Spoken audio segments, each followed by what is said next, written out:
The first step to smoking fish is, of course, taking the fillets out of the freezer. I like to freeze them before I smoke them because what happens is when water expands into ice inside the fish, it actually punctures the cell walls, and you'll notice when you thaw it, it'll release a lot of water.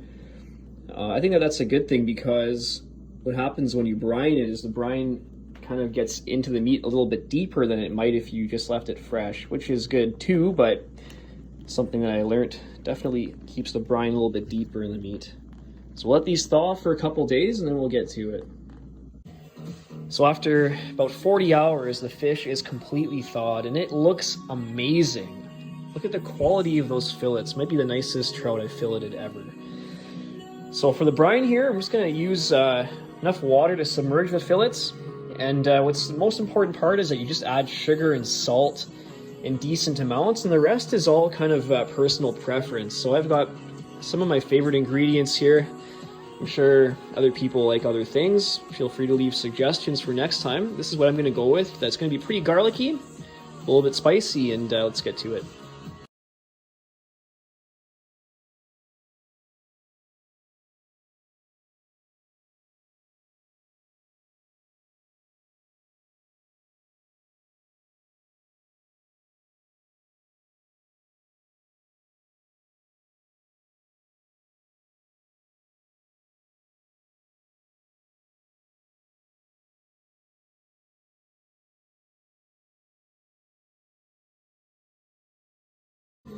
This is how it turned out when it's all mixed. It looks amazing, I gotta say. The paprika kind of made it look a little red. I think that's all right.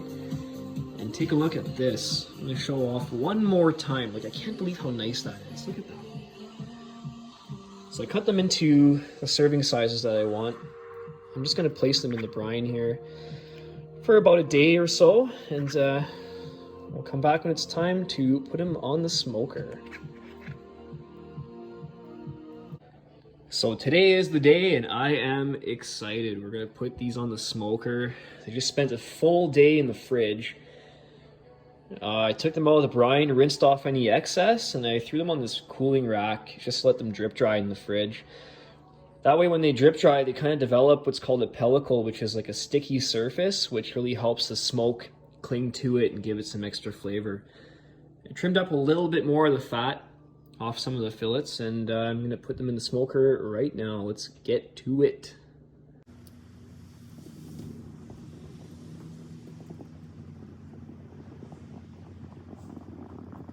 Okay, here they are in the smoker. I'm gonna leave them in there until they reach 140 degrees Fahrenheit internal. The smoker is set to about 180. Should take 3 to 4 hours. I'm gonna hit them with some alder briquettes. And yeah, I will be hotboxing my garage with the smoke, but it is really cold out and I don't really want to lose too much of the heat. So it is what it is. I'll just clear it out when we're all done.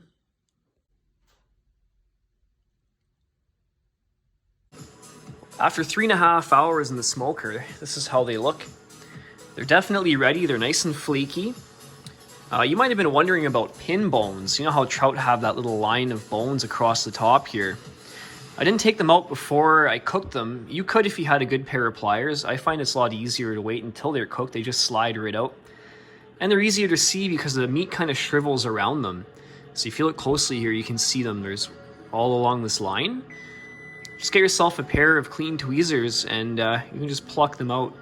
So we'll do that, and then we'll put a nice maple syrup, kind of like a spread on top, and then put them back in the oven at 180 degrees for about half an hour, and that'll be the end of it.